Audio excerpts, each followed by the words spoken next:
कुलदीप यादव की वापसी इस आईपीएल में एक बहुत खास कहानी रही है जो सबको बहुत पसंद आ रही है। पीयूष चावला हमारे साथ है जिन्होंने कुलदीप यादव को शायद बचपन से ही देखा यूपी की टीम में पहले कुछ कदम रखते हुए।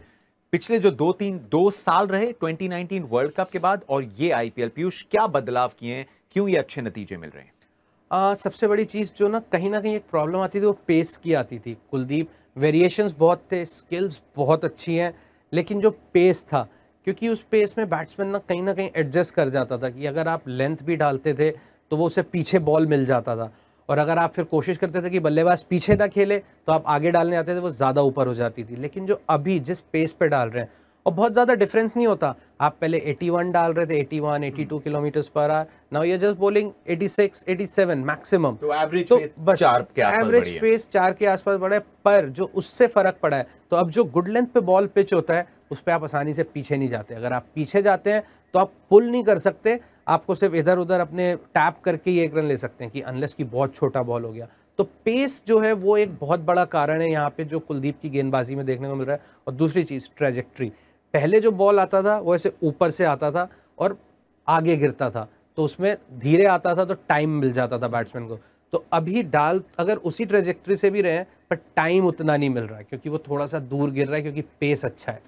ये बदलाव करने के लिए किन चीजों पे काम किया होगा? ये जो आप 4 या 5 किलोमीटर कह रहे हैं, उसी एक्शन में उसी लय के साथ नॉन बॉलिंग आर्म, कोर, किन चीजों पे काम किया होगा? पहली चीज़ तो जो नॉन बॉलिंग आर्म था, नॉन बॉलिंग आर्म पहले बहुत बाहर चला जाता था, अब वो थोड़ा बेहतर हुआ है और बेहतर हो सकता है। मेरी बात भी हुई है कुलदीप से, तो वो भी सीज़न के बीच में आप नहीं कर सकते, लेकिन और बेहतर वो करेगा क्योंकि बहुत मेहनती बॉलर है। और एक बार अगर दूसरी आप चीज़, कैमरा पे दिखाएं, ये आपका कैमरा है, उठिएगा नहीं, लेकिन जो एक्शन आता है वो नॉन बॉलिंग आर्म, क्या बदलाव और क्या महत्व उसका? कुलदीप का एक्शन जो है, उसका हाथ, ये रिस्ट पोजीशन बहुत अच्छी है, लेकिन ये जो हाथ था वो ऐसे बाहर चला जाता था। बाहर जाएगा तो आप ऐसे कंट्रोल में तो रहेंगे, लेकिन आप बॉडी पीछे नहीं लगेगी, और बॉडी बॉल के पीछे लगना बहुत, तो वो हाथ अब थोड़ा ऐसे पहले से अंदर आ गया है। जब बॉल डिलीवर कर रहे होते हैं तो उसका फ़र्क नज़र आ रहा है साफ। और दूसरी चीज़ स्ट्रेंथ, कहीं ना कहीं उसने बहुत मेहनत करी है अपनी स्ट्रेंथ के ऊपर, क्योंकि कहीं ना कहीं पहले जो थोड़ी उम्र भी कम थी, फिर उम्र के साथ थोड़ी थोड़ी से जैसे स्ट्रेंथ आती है, ट्रेनिंग करी, तो वो भी फ़र्क दिख रहा है। एक आखिरी सवाल, क्रेडिट वेयर इट्स ड्यू, क्या कॉन्फिडेंस चाहिए होता है जब आप बुरे दौर से गुजर रहे होते हैं? क्या कभी कभी मन करता है कि यार मैं खेलूंगा ही नहीं, आप उतरना ही नहीं चाहते कंपटीशन में? क्या ऋषभ पंत ने ये थोड़े बदलाव लाए हैं जो बैकिंग दी है? बहुत ज़बरदस्त बदलाव आया है। अगर बात करें ऋषभ पंत की और रिकी पॉन्टिंग की और डीडीसीए मैनेजमेंट की, अगर जब ऑक्शन के बाद भी याद हो तो उन्होंने बोला था कि Kuldeep was not handled very well, तो यहाँ पे साफ देखने के लिए मिल रहा है कि किस तरीके से उसे बैक कर रहे हैं।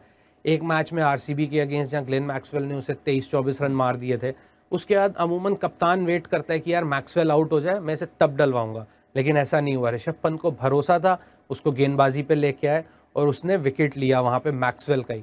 ऐसे ही एक मैच केकेआर के सामने भी था, 16वां ओवर था, बहुत डाइसी ओवर था कि कौन डालेगा कौन नहीं, वहाँ पे और भी गेंदबाजों के ओवर बचे थे, लेकिन वहाँ भी ऋषभ पंत ने कॉन्फिडेंस दिखाया कुलदीप के ऊपर और उसने वहाँ आके वो मैच ही पलट दिया। तो जो कॉन्फिडेंस होता है वो एक बहुत ज़रूरी चीज़ होती है, और बैकिंग जो होती है, तो वो दोनों चीज़ें यहाँ डीसी के कैंप में उसे मिल रही है और बहुत अच्छा लग रहा है ऐसा। और हम सबको पता है रिकी पॉन्टिंग किस तरीके से अपने प्लेयर्स को बैक करते हैं, और ऋषभ तो क्लास करेक्टर है ही।